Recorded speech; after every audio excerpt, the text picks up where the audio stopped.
بسم الله الرحمن الرحیم. هیله کوم چې ټول دوستان به ښه وي. د ویډیو کې به انشاءالله سکټر چارټ وایو چې آیا سکټر چارټ څه ته ویلی شي او سکټر چارټ موږ څنګه کریټ کولی شو. دې په اړه باندې ما تاسو ته اګزامپل راوړی دی. اول به هغه اګزامپل وګورو، بل هغه څخه وروسته به زه تاسو ته دا وښیم چې آیا دا څنګه کریټ کیږي. زه رالم مایکروسافټ اکسل ته او په دې کې ما سره دا سکټر چارټ دی، کمپنی ریونیو ان پروفیټ مارجن. صحیح شو. زه راځم فار ایگزامپل زه ورته یم چې ماته کمپنی 9 راته وښایه، ماته وایي چې کمپنی 9 دا په دغه ځای کې موجود دی. خو چې کله ته په دې باندې کرسر ودرې نو تا ته معلومات هم شو کېږي چې دی دومره پروفیټ دی او دومره ریونیو ده. صحیح شو که نه. همدغه شان زه ورته یم چې فار ایگزامپل کمپنی 1 ماته وښایه چې کمپنی 1 کوم ځای کې پروت دی، ماته وایي چې دا په دې ځای کې پروت دی. صحیح شو. همدغه شان دا سره کمپنی نیم دی، د سره ریونیوز دي او د سره پروفیټ مارجنز دي. فار ایگزامپل دی کمپنی دومره ریونیو ده، دومره د دې ریونیو ده، خو د پروفیټ مارجن دی کې دومره دی. صحیح ده که نه. همدغه شان زه غواړم چې دا چارټ کریټ کړم مایکروسافټ اکسل کې. زه به راشم دا به اول کاپي کړم او بس دلته ودرېږم. فار ایگزامپل ډیټا ته راځم، ډیټا ویلیډیشن دې کې لیست، دلته کلیک، دا ټول کمپني وتالم، دا مې اوکې کلیک کړو، دا به ماته هغه لیست راته راکړي. اوس زه راځم سمپل یو سیل باندې ودرېږم، انزرټ ته راځم او په دې کې سکټر چارټ باندې کلیک کوم.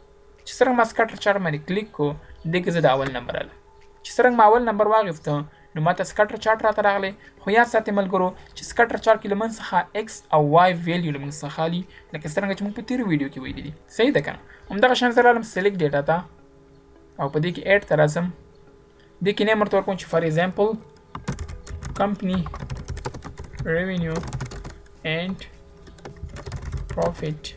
دا مې ته فار ایگزامپل ولیکم. ایکس ویلیو دې کومه ده، زه ورته چې فار ایگزامپل دا یو ده، زه ورته د ایکس کې د ماته دا راته راشي، وای کې درته کوم راشي، وای کې د ماته پرسنټ راته راشي. صحیح شو. اوکې به کلیک کړم، ماته به اتومیټیکلي دا به راته په دې شکل باندې راشي. خو که زه راشم فار ایگزامپل دا ورته چینج کوم، ماته فار ایگزامپل دا راته انتخاب کا یا فار ایگزامپل دا راته انتخاب کا، نو ماته دې ځای کې هغه نه انتخابېږي او نه ماته شو کېږي. دې دپاره یو ټریک ته ضرورت دی چې په هغه کې به موږ یو فنکشن استعمالو چې هغه ته وایي وی لوک اپ فنکشن. زه خو به ول از ایکول ټو ولیکم، دیس ون انټر، دا به ماته دا یو راکړي. لکه اوس دا چینج کوم ماته به اتومیټیکلي هغه همدې ورته چینج کېږي. اوس زه غواړم چې دا دې ځای کې سرچ کړم، زه ورته یم دا کمپني ټین چې کوم دا دې سره مساوي ماته د همدې ریونیو هم راته راکړه او د دې پروفیټ مارجن راته راکړه، خو بیل بیل کالم کې بیل بیل فنکشن به ته استعمالوم. ښه از ایکول ټو فار ایگزامپل وی لوک اپ، کومه ویلیو ګوري دا ویلیو، کومه چیرته ګوري، زه ورته یم فار ایگزامپل دا زما ټیبل دی، بیا کامه څوم کالم درته درکړي، زه ورته یم دویم راته راکړه، بیا کامه څنګه میچ درته درکړي، اپروکسیمیټ که نه ایگزاکټ، زه ورته یم فار ایگزامپل ایگزاکټ ماته راکړه.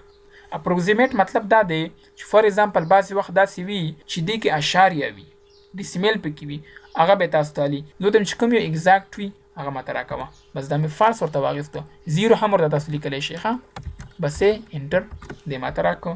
زه به راشم دا به کا ماته چینج کړم.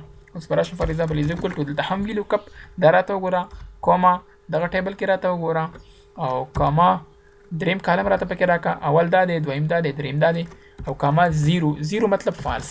بس دې ماته راته راکړه، دا پرسنټ ته چینج کړم.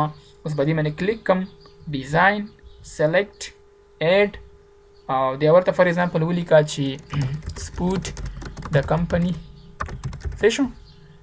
دا ایکس ویلیو شوه او دا کلیر کا، دا وای ویلیو شوه، دا مې اوکې کلیک کړو، دا مې اوکې کلیک کړو، ما دې اتومیټیکل دا انتخاب کړو. خو اوس زه غواړم چې له دې څخه سرکل جوړ کړم چې منځ یې خالي وي او دې باندې به رایټ کلیک وکړي، فارمیټ ته به راشي او په دې کې به زه راشم فار ایگزامپل مارکر آپشن ته بلټین او دې کې د کوم یو پکار دی، زه فار ایگزامپل دا مې پکار دی.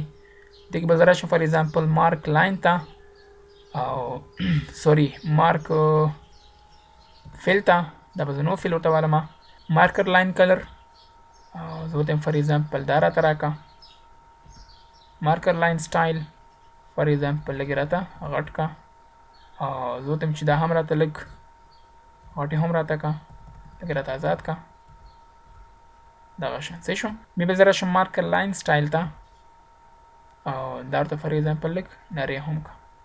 صحیح شو. کلوز کلوز. بس اوس راځه سمپلی فار ایگزامپل کمپنی 11 ماته انتخاب کا، کمپنی 11، کمپنی 13، کمپنی 10 او کله تر باندې ودرېږي نو تاسو ته به شو هم شي چې 2625 2625 دې ته کې وګوره 2625 دا یو دی ګورې ورته صحیح شو که نه دا او دا هیله کوم چې په دې ویډیو باندې پوه شوي یاست دا موږ سره مایکروسافټ اکسل کې سکټر چارټ پارټ نمبر 9